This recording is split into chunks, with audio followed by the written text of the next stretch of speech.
So this was a collaboration that we had with State University New York Buffalo. In this study, we accessed samples from the CEG cohort. These were samples that were drawn at baseline and 5 years. And we had clinical and radiographic data associated with the samples. In this study, we looked at the performance of our multiple sclerosis disease activity test, which is validated for disease activity assessments. And the first analysis that we did was to show that the biomarker model replicated in this independent cohort. The levels that we've established for disease activity, low, moderate, and high, replicated very strongly, similar to the data that we had presented at ECTRIMS earlier this year for our clinical validation study. Next, we looked at performance of individual biomarkers on our panel.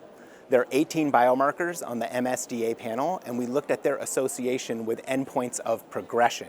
These endpoints included EDSS, as well as brain volumetry. We plan to look at additional endpoints of progression, including neuropsych assessments, as well as OCT.